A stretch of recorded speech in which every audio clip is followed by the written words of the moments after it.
जब भी इस तरह से क्वेश्चन दिया हो और उसमें स्मॉलेस्ट या फिर ग्रेटेस्ट पूछा हो तो उसे कैसे सॉल्व करते हैं।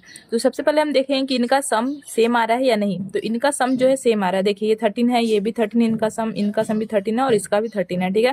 तो जब सम सेम रहेगा तो फिर उसके बाद हम क्या देखेंगे कि इसमें गैप कितना है। अगर गैप ज़्यादा होगा तो वो नंबर स्मॉलेस्ट होगा, और गैप अगर कम होगा तो वो नंबर बड़ा होगा, ठीक है।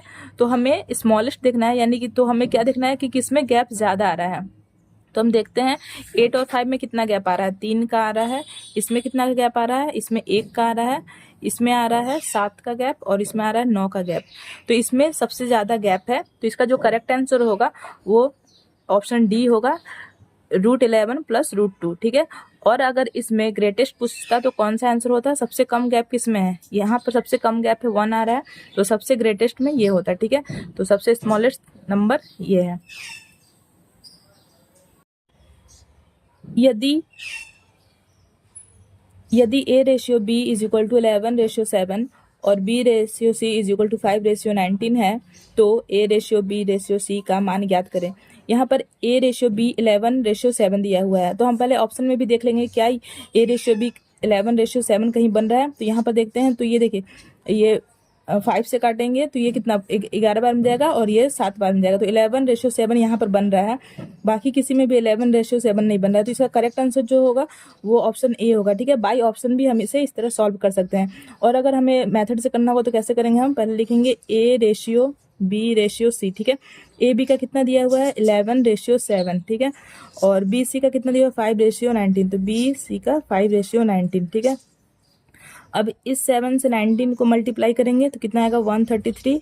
फिर इस 7 से 5 को मल्टीप्लाई करेंगे तो आएगा 35।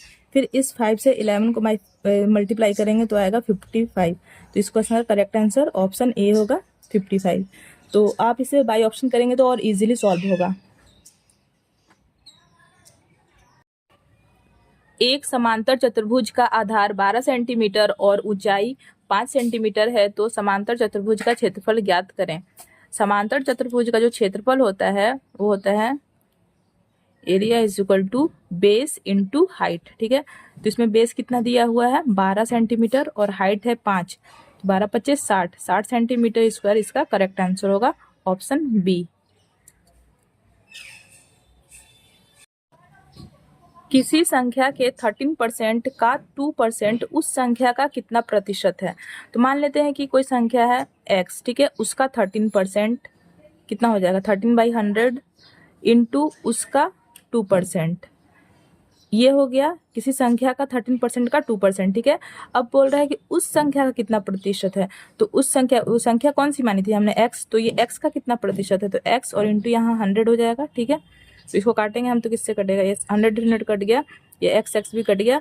तो इसका करेक्ट आंसर कितना आएगा, ये देखिए 26 हो रहा है, 26/100, यानी कि option A 0.26 is the correct answer.